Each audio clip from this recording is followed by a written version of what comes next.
They say history repeats itself, first as tragedy, then as farce. In the case of censorship, it seems to be stuck on repeat. From the bonfires of dangerous books to the modern-day memory holes of the internet, someone's always trying to control what you think. The methods evolve, but the motive remains depressingly familiar: power. Whether it's a king terrified of dissent or an algorithm designed to keep you clicking, the goal is the same: obedience. And what better way to manufacture obedience than to silence any voice that dares to question, to dissent, to simply think differently? Of course, they'll dress it up in fancy language, protecting national security, they'll claim, or preventing harm. But scratch beneath the surface and you'll find the same old insecurities, the same thin-skinned fear of anything that might upset the carefully constructed status quo. Because here's the thing about censorship. It assumes the worst in us. It assumes we're not capable of critical thought, of separating fact from fiction, of engaging in reasoned debate. It treats us like children, incapable of handling the big, scary world of ideas. You'd think a country that prides itself on free speech would be above throwing people in jail for what they say. You'd be wrong. Britain, the land of Orwell and ironically Monty Python's flying circus, has a nasty habit of criminalising words. Take the case of Count Dankula, a Scottish YouTuber convicted in 2018 for teaching his girlfriend's pug to do a Nazi salute. Funny? Not really? Worth jail time? The courts seem to think so. Apparently even canine comedic stylings now fall under the purview of hate speech. Then there's the case of Darren Grimes, dragged through the courts for a 2016 podcast interview deemed potentially offensive. His crime? Failing to sufficiently challenge the views of his guest? Because in modern Britain, it seems, you're not just responsible for what you say, but for what everyone else says around you. These are just two examples in a growing list of cases where the lines between free speech and criminal offence have become blurred beyond recognition.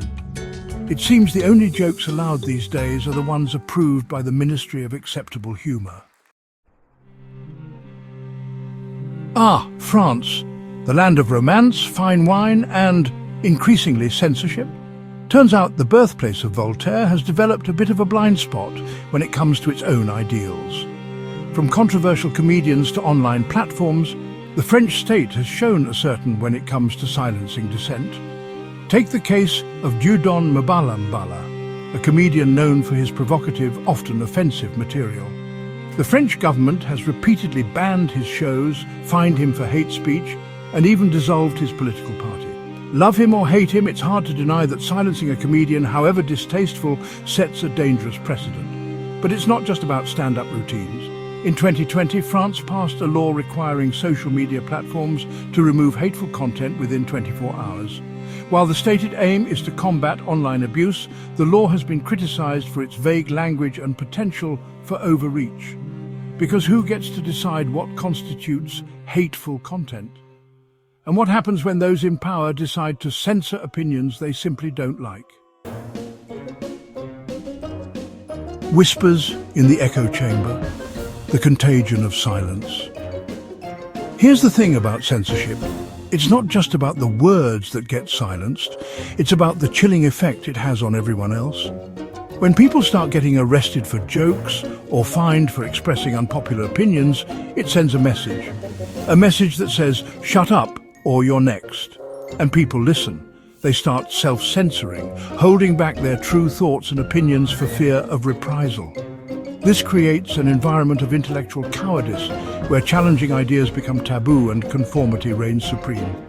We retreat into our echo chambers, surrounded by the comforting murmur of agreement, too afraid to venture outside the lines.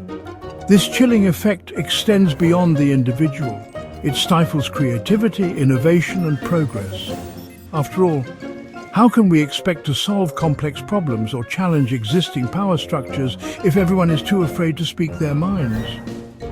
A society that values conformity over critical thought is a society destined for stagnation and decline. Laugh, or else why censorship is no joke, except when it is. So, where does this leave us? Living in a world where every word is scrutinized, every joke dissected for potential offense, and every dissenting voice silenced before it can even utter a whisper. Sounds pretty bleak, doesn't it? But hey, at least we'll be safe. Safe from dangerous ideas, from uncomfortable truths, from anything that might challenge our carefully curated worldview. We can all just sit back, watch the approved content, and pretend that everything is fine. Of course, there's always the possibility that this whole censorship thing is just a big misunderstanding. Maybe the authorities have our best interests at heart. Maybe they just want to protect us from ourselves. Or maybe, just maybe, they're terrified of what might happen if we're allowed to think for ourselves.